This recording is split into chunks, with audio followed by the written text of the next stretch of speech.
Danny. We'll probably see it this coming weekend. And I'm excited about throwing another $20 at the figure, quite frankly. Yeah, and of course they probably think that people like you, I've only seen it once. I would like to see it again. This will be your third time. They um they probably think that, the numbers are just being ginned up purposely by, 12 right-wing nut jobs to make the movie appear to be successful. Yeah. I love every second of it. Oh, Okay, Jessica, what absolutely the hell love it. is Movie Pass? Jessica said Housem needs to invest in Movie Pass. It's this service that basically you pay a monthly fee and you can go to the movies every day if you want to. Dude, And it's that's got your included. name written all over it. Yeah, as much as Real. he goes, you could totally do that. And is it okay? I'm Googling that stuff right now. It's called Movie Pass. Yep, it's pretty awesome actually. Once again, y'all listeners, proving that the Right Mics is a multi-service radio show because we tell you the stuff you need to know. If you're also if you're Housem like as it relates to movies, then you need to also Google Movie Pass. So Housem, you Okay. find it yet?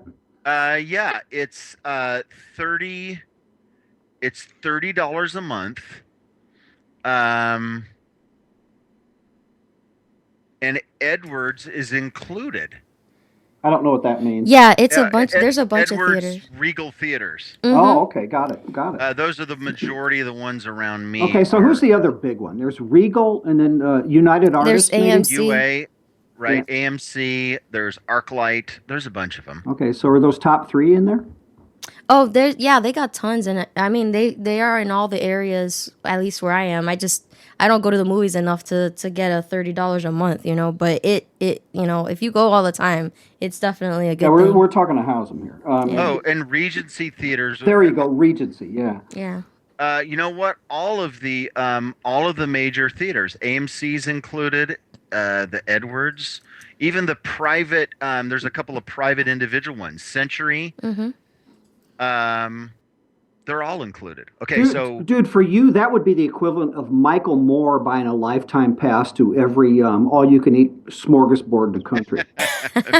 McDonald's style. That's Okay, awesome. so Mike, we've got. You know what? I want to quickly change topics because we've got a bunch of stuff to go through here. Right? I want to play our game. Oh, What yeah. crazy thing happened today?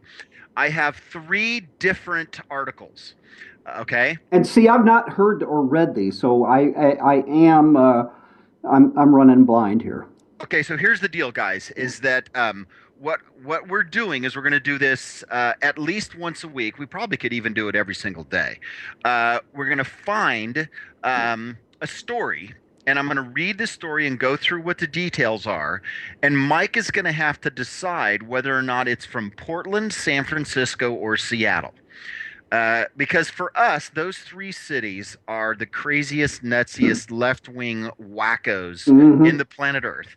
And just going to SeattleTimes.com, San Francisco Chronicle, or the Portland Gazette website, within seconds, we can find something. Okay.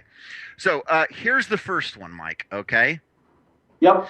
Um, Three naked protesters let it all hang out a little too long on a Sunday afternoon and were taken into custody by police for violating the city's public ban on nudity. They were protesting against the city's no nudity law, uh, held on the ban's second anniversary, Sunday, February 1st, 2015. Okay, so I believe that public nudity is legal in San Francisco. So I'm going to rule them out. Portland or Seattle? I'm going to go with Seattle. No, public nudity was actually outlawed as of February 1st, 2013 in San Francisco. Damn it! I didn't know that. Yeah, James and Gypsy, those are the two names, were arrested in the Castro district in San Francisco. Uh, How ironic is that? The Castro district in San Francisco. yeah, exactly. And oddly enough, the guy that was behind the ban of public nudity, Uh-huh. his name was Wiener. Well, see, because he didn't have a. Well, never mind. Yeah, and Yeah. at the same time, Danny was playing along on the radio. She actually got it correct. She cheated. No, I didn't tell her about. You liar. I didn't tell her I'm about kidding. I'm kidding. it. Okay, now we've got another one here. This is a second one. Mm. The Affordability and Livability Advisory Committee has reached a consensus on a 2-sentence problem statement, but the panel's members have a long way to go in accomplishing their mission. When Blank City Mayor created a blue ribbon panel on housing affordability this past September, he used the word urgency. Housing affordability is the next major policy area that we must tackle to close the income inequality gap, and we must act with as great a sense of urgency as we did with a minimum wage. Blank, and that doesn't dude, help you me. don't have to continue. That's No, Seattle. no. I got to tell you, Portland, San Francisco, and Seattle all have in the last year enacted Minimum wage laws. minimum wage increases. All right, I'm still. Go ahead. Too many low and middle income families find it increasingly difficult to work and live in Seattle. There have been 4 meetings of the committee, 7 work groups, and they have yet to complete its work and issue recommendations other than agreeing upon a 2-sentence statement. Obviously, they need to create another committee to find out why they can't complete that work. But yeah, Seattle. Okay. All right. What's the next one? Yeah, you're right. It is Seattle. And I did, for the record, I did see Seattle before you said it. For those of you playing along at home. Oh my gosh, I cannot even believe that they've had 4 different meetings, 7 different subgroups. Dude, a city that will create a garbage police force. Yeah. Yeah. Okay. Now this last week, a brand new service that just debuted in the city. It's called Marvina, and it's a medical herb of the month club. Ordering online and selecting a delivery time, your first shipment is delivered after receiving a text when the driver's 15 minutes away, 7 minutes away, and then at your door. You pay in cash. You get a thin branded box of sturdy cardboard, which opens to reveal 4 packages and a menu. Wow. It's kind of like Omaha steaks being delivered. You know what? I'm going to go with Portland just for the hell of it. No, this is San Francisco. Oh, damn, man. That's 1 for 3. Jessica just said Seattle, so, and she just said poop. So, yep. Yeah. Okay, so your results are, Mike, you got 2 out of 3 correct. I think I got 1 out of 3 correct, didn't I? No, the second one about you. Oh no, you're wrong. That's right. You said. Oh, no, I'm right. That's wrong. Is what you just should have said. That's exactly right. I got the middle one and missed the first. And Jessica, you didn't get 2. You got 2? Yes, I said San Fran and Seattle, but I didn't put it before. Okay, you're right. So you can give me 1.5 if you want. No. You got 2 and I got 1. I lost. Yeah, that's right. Danny also playing along via text got only 1 right. Okay, so you didn't cheat. That's no, not at all. Cheat. Yeah, okay. That's exactly right. And I got to check and see. I bet you Dan Fitzgerald had an opinion. Well, here's the thing, though, Mike, is that just because we identified the Seattle affordability housing group having an issue coming out with actually doing something doesn't mean that the same group in the city of San Francisco and Portland aren't having the exact same struggles. Because you know they exist in both of those cities. Well, they have to. If they didn't, as soon as they learned about that one, they will. That's right. And don't think that there aren't delivery services for your medical herbs in Portland and in Seattle as well. I mean, how awesome would that be, dude? You're just sitting on the couch, laying back, got your bong fired up. Dude, we're going to be out in like a couple of hours. And then you just ring up the delivery service and they show up at your door. How awesome would that be? And you get 4 different things, and you get taste. I'm a member of a wine club for one of my favorite vineyards up in Central Coast. Mm-hmm. and twice a year I get 4 bottles of wine, and I pick the kind of varietal that I like. So they send Hmm. me 4 different bottles, and they give me the tasting notes and the background on the grapes, and which of the particular vineyards it was came from, and the circumstances under which they were harvested, and all of that kind of stuff. And I totally dig it.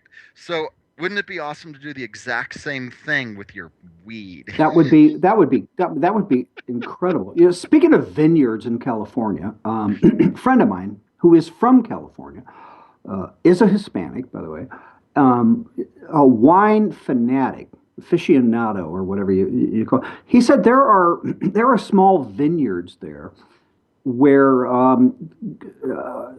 little bitty vineyards. They might be. He described one. It's been a long time ago, but kind of between two steep hills or whatever.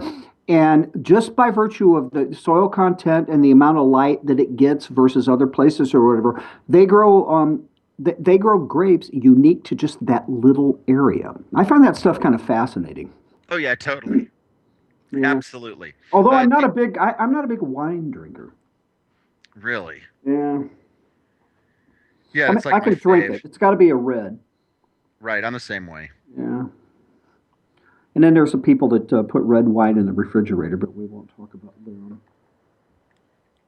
You know what? I don't have a problem with that. In fact, I went to one of my favorite restaurants on trying to think when that was. Sunday afternoon. They brought me a glass of Zinfandel, and it was cool.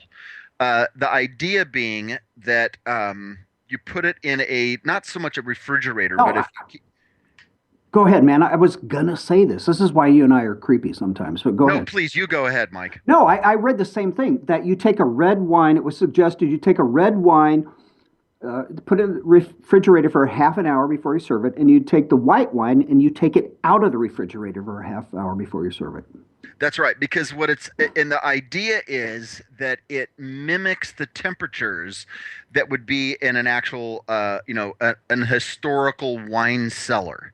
That Wow. the idea that wine is drunk at not drunk, consumed at room temperature may be true, but down in a wine cellar, the room temperature is, in France, whatever, is in the 50s.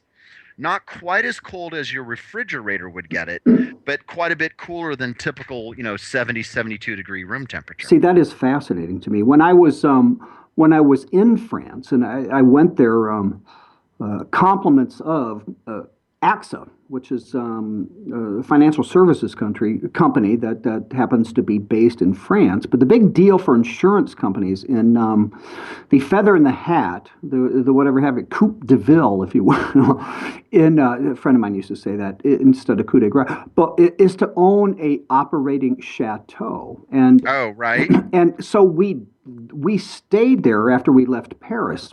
We took the bullet train down to the wine country, stayed at the chateau, which incidentally was across the vineyard was Chateau Margaux, for which Hemingway had stayed, and Margaux. Hemingway was named after that, but it was like that. I mean, they took us into the winery and down where they were stored, and it was very cool down there. I mean, in terms of temperature. Right, right. Yeah. Fascinating stuff people learn on this show, Michael. Fascinating stuff. Also, as far as wine goes, I almost never, at least when I'm drinking at home, I never drink out of an actual wine glass. What do you drink out of? Fitzgerald just said he likes homemade Italian wine on ice in a red solo cup. I I get the red cup, but the on ice, I don't get that. Yeah, no, I don't get the on ice part. Um, Yeah, I I, don't drink out of a wine glass because it's ever so slightly pretentious, but they also tip over. okay, dude, and Fitzgerald. I have a plastic, solid, really well made plastic version of the Red Solo cup. Have you guys seen those? Yeah. I do drink beer sometimes out of that, but I can also tell you, I know we're under a minute here, but when I'm out having a beer, I prefer the bottle. I don't want them to put it in a glass, and when they automatically pour it or start to, I have to break their wrists. Oh yeah, because oftentimes they'll pour it from like 18 inches above the glass, I want the bottle. and don't no, you're just blowing all the fizzes. Hey, we're out of time. This Take is us the out. right mics. We'll be back with Michelle Ray in just a couple seconds.